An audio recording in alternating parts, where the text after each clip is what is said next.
And we're back in the car on a brutally hot Thursday, like we never left. Welcome to the Confessions of a Not So Dangerous Mind podcast. I'd like to thank you all for spending some of your late Thursday afternoon here with me in New York. But once again, we're going to skip past all that promotional jazz and get right to the guts of the episode. So this is a movie that I'm going to talk about today where I was sort of torn. Should I call it one of the best movies you've never seen? Probably not, because there are a lot of people, even under 40, who have seen this movie. Is it a guilty pleasure movie? No. This is just a fantastic film. So this is the newest entry in our continuing series simply titled The Great Movies. And the film in question is John Badham's ahead of its time 1983 thriller WarGames. And, you know, I spent a year and a half barely mentioning Matthew Broderick on the channel. In fact, I don't know that his name came up at all until I did the Godzilla episode in May. And I mean, as I say, that's maybe my second or third favorite episode that I've done, because there's a lot of laughs in that, personal stories, the Roger Ebert angle, and that movie is just atrocious, and Broderick is atrociously miscast. But I recently, last week in fact, discussed an underseen film that Matthew Broderick stars in called Max Dugan Returns, if some of you are familiar with that episode. But WarGames was the movie that really put him on the map as far as making him a star. Now, I made a mistake in the Max Dugan episode. I said that the movie came out in 1982, Max Dugan Returns, but it came out in 83. So Max Dugan Returns was shot maybe 4 months before WarGames. And WarGames is a film that, despite being, you know, you look at it and you say, wow, they made this movie in 1983, it came out, that's really something. Even though it was ahead of its time, it was an enormous critical and commercial success. You go on Rotten Tomatoes, the film is at 94%, high score for a thriller, and certainly a thriller which has now very dated elements. And it was a huge box office hit. The budget, production, and marketing total was no more than $15 million, and this film grossed $125. It did quite well overseas. That gross is not United States entirely. It just seemed to connect with audiences, and I think that it's just a really good story, well told. And it gets into a concept that movies do now, and they have done since this, which is just because a kid is doing poorly in school, it doesn't mean that he's dumb. It might mean he simply doesn't give a fuck about the bullshit they're teaching him. And as a mid-range Gen Xer who had that attitude for, I don't know, maybe 12, 13, 14 years of my academic career until I got to New York University, that really hits home. Because Matthew Broderick's protagonist, David Lightman, is quite clearly a brilliant young man. But he's flunking all of his classes. Well, he's not actually flunking. In terms of the actual process of the classes, he's flunking. But he's very clever, and he is like an early era hacker. He has figured out a couple of ways to get into the school's computer system, his high school's computer system. So if he's supposed to get an F in biology, son of a gun, look at this. Our son just got an A+ in a class that I don't think he did any work in. He really is, he really is a funny guy. No, he really is a genius. There's different levels of being a genius. And we remember in Catch Me If You Can 20 years later, where Leonardo DiCaprio, his character of Frank Abagnale Jr., does all kinds of illegal shit. But with each con pulled, we realize this guy would have been great at anything.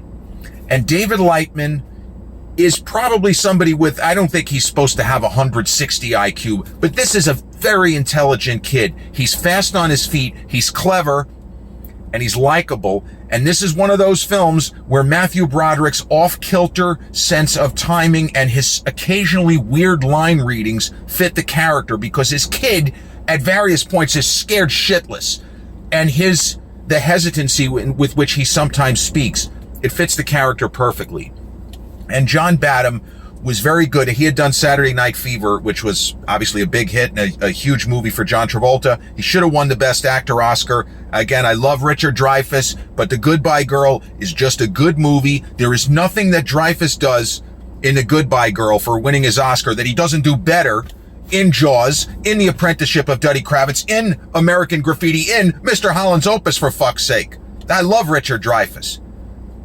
He also did Stakeout with John Badham. It's funny how these things always repeat. That was 87 with Madeline Stowe and Emilio Estevez. But WarGames is one of those films, it's a slow build, because the early scenes of David Lightman, and he's supposed to be not far from what would become Silicon Valley. Like, there's all this stuff going on in the outer edges of the film, where if you're a history buff, you say to yourself, oh, okay, I see what they're doing. And like, you go back and you watch Cameron Crowe's Singles, the movie with, was it Bridget Fonda and Campbell Scott, among many others. And you see all of these famous musicians in bit parts before they became famous. You say, wait a minute, Matt Dillon has a band. Is that Eddie Vedder? Yeah, that's Eddie Vedder. And that's a guy from a different band. I think that there's Nirvana, it was Dave Grohl in there. Like, that's a film that was in a different way also ahead of its time. But that one kind of predicted the Seattle music scene before it happened. It was just about on the cusp of all of those guys becoming enormous stars. Soundgarden and Nirvana, and there were a couple of other bands, obviously, in that range, in that era. But this film sets up a likable main character who's not presented as perfect. And another thing this film did, where it was highly praised, was in this era, there were a lot of teen sex comedies. Now, there's nothing wrong with that. There's nothing wrong with films like Meatballs or Porky's or some of the other films where very young people, Last American Virgin, if you want to throw that in there, but where young people get maybe involved, get over their head, but not in the geopolitical spectrum where the whole world is going to, spoiler alert, we're going to deal with an Armageddon extinction level event. But the way this movie handles the central relationship between Ali Sheedy's character of, what's her name, Mary Catherine, I forgot what her name is, but Ali's character, she later was in The Breakfast Club a couple of years later. I'm pretty sure she got The Breakfast Club because of the work that she does here. But Ali Sheedy's character and Matthew Broderick's character of David, they meet cute. This is what was always said when two characters in a movie, they don't have to be kids. It could be at any age. They meet, they like each other's looks, and before too long, usually the clothes are coming off. In the world of WarGames, there is chemistry between them. But the film goes down a road where the two young people, 16, 17, however old they're supposed to be, they develop a deep respect for one another. It almost feels like a platonic love. And as lame as it might sound, in the world of this film, a romance wouldn't work, or at least not a conventional romance, because the kids are trying to play beat the clock before everybody dies. And so if they, I joked around with The Year of Living Dangerously, for example, where Mel Gibson and Sigourney Weaver, they have information telling them there's about to be a government overthrow. Let's get the fuck out of Dodge before we die. You know what? Maybe we can just have sex for a couple of days and then we'll try to escape. I mean, I love that movie, but there's that angle there where you say, well, why haven't they left already? I guess the sex is really good. Or in the movie Blink, the serial killer thriller, Aidan Quinn stops pursuing the serial killer so he can just have endless sex with Madeline Stowe. We can make a lot of jokes about that. I don't blame him. My man, whatever. This movie deals with these very serious situations and does not artificially just have the kids stop to take away each other's virginity. And I don't know, it works because they talk to each other with a certain level of respect. You might say they sound older if you just look at the dialogue. But David Lightman is not looking for trouble. He's looking for information on a new video game that he is desperate to try to play. I've been there. Once upon a million years ago, I had an Atari 800. That was the first gaming system that I ever had. Well, I mean, it was a computer, but to call it a computer is an insult to actual computers. Let's put it like that. So he has a top-of-the-line home computer for the era. I don't think it's supposed to be an Apple, but we'll pretend it's an Apple. It's not a Commodore. And he has all of the accoutrements of the day, the high-level stuff. We're led to believe that his father seems like a clown, but I guess he does well, and the mom, they're somewhat dysfunctional, but the dysfunctional is more because the parents appear to be bubbleheads, but they can't possibly be. They haven't really connected with their son. They're more worried about him taking out the garbage than whether or not he is flunking out of school or getting A's because he's cheating his way, a la Frank Abagnale Jr., to A's. But David, we see that he's not going to put up with any shit. And as much as there are moments where he is scared, his fears are normal parameters. Is the world going to end? What the fuck is going on? So he just wants to get more information and maybe play this new video game from a new company, which has been teased in the computing magazines of the day. And I can confirm this too, that there were games that sucked. They ended up being not very good, but the way they were promoted made me so excited to try them that I would have done almost anything to see these games. So he's messing around online and he finds this, like he uses very old school analog methods of hacking. And I don't know that he's even trying to hack in particular, but he stumbles on what amounts to a website with these games, which haven't really been released yet. And he thinks that he is just playing video games. And he decides to play a video game, which is kind of, seems groundbreaking for the day when there was very little in the way of graphics. And I can also tell you, graphics in the early 80s, they sucked. I mean, it was just a bunch of sprites and blips and weird colors and jumbled characters where you couldn't even see, the troll looks exactly the same as the supermodel. Everything looked the same. So he starts to play this game called Global Thermonuclear War. Well, he starts to play Global Thermonuclear War. He thinks it's a game, but he has inadvertently gotten himself into the Department of Defense, like the United States Department of Defense. He somehow managed to get into the mainframe, and he comes this close to triggering World War III right there. First time he goes up and goes in. And in a very disturbing early scene in this film, because the story is not just about a kid hacking into the wrong system, because that you could make a movie where that's all you do and the world could almost come to an end, but there's something else going on here. There's an early scene where two actors who are no longer with us, wonderful actors, one of whom passed a very, very short time ago. There are two military people in a missile silo, and they are given information where they are both supposed to be on board with hitting a button that is going to probably blow up Russia. They don't have all of the information. One person refuses to pull the switch, and the other one puts a gun on his buddy in the missile silo. Says, "Sir, you have to turn that key or I'm going to have to blow your fucking brains out." Well, the purpose of that scene, it's a training exercise. And it's to see if under stress, will normal people with hearts, with morals, with ethics, with compassion, will they be able to turn the key if they're not 100% certain, even if they only need to be like 75% certain, and to do their job, they got to go like this. And unfortunately, from the historical perspective, the two actors in that scene are the wonderful TV actor, and he was in movies like Presumed Innocent, John Spencer. He was in Copland. He was in The Rock with Nick Cage and Sean Connery. And the other guy in the missile silo was Michael Madsen. This was the first big role for Michael Madsen. He went from this right to The Natural. It has some great scenes with Robert Redford and Kim Basinger, and also Wilford Brimley in that movie. So, character played by Dabney Coleman is a very unusual character. Dabney Coleman's an actor we want to like. But who he plays in this film, he's mostly an asshole. He's mostly an asshole who has a little bit of a hubris thing going on. He does not want humans to be in the missile silos. He thinks those decisions should take humans out of the equation because people not make mistakes, but people are human. He understands this, like he's into the psychology. And it's very difficult to turn that key knowing you're going to presumably kill tens of millions of people, if not more.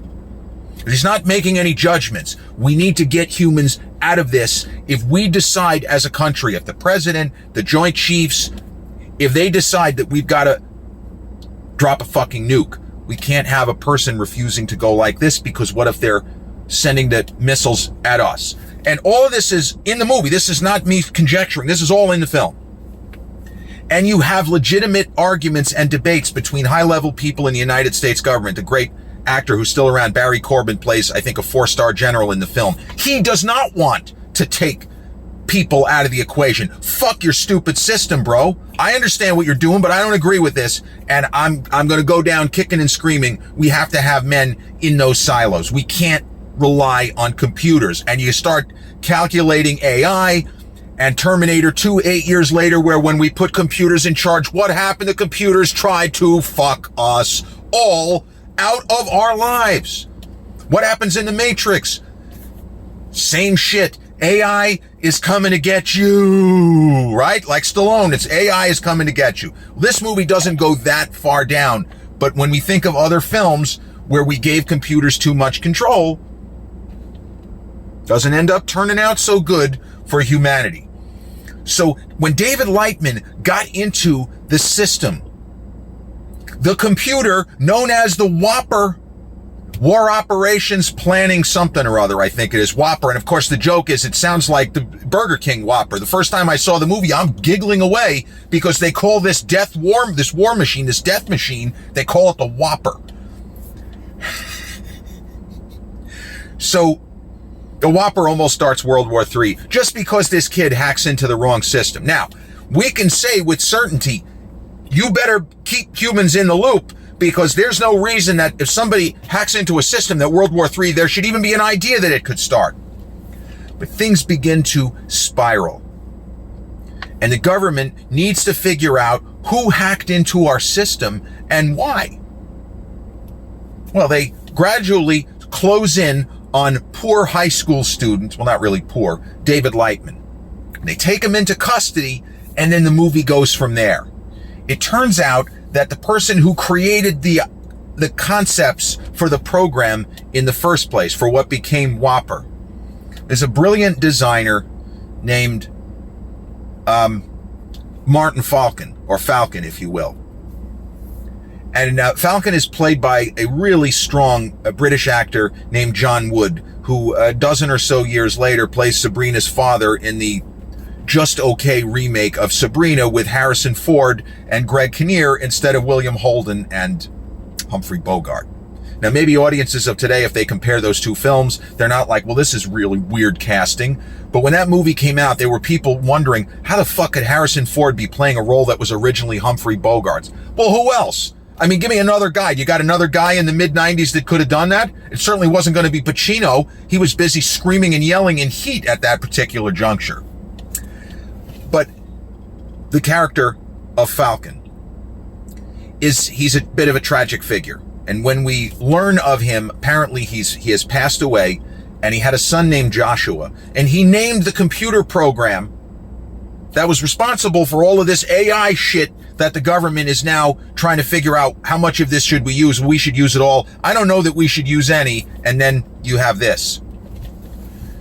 But if he's gone, and somebody has to get into this computer who isn't David Lightman, password's been changed, Lightman can't get back in, well, what are we supposed to do? We're just supposed to let World War III start and then take our chances? Maybe we'll go to an underground bunker a la Spies Like Us after Chevy Chase and Dan Aykroyd almost end the world?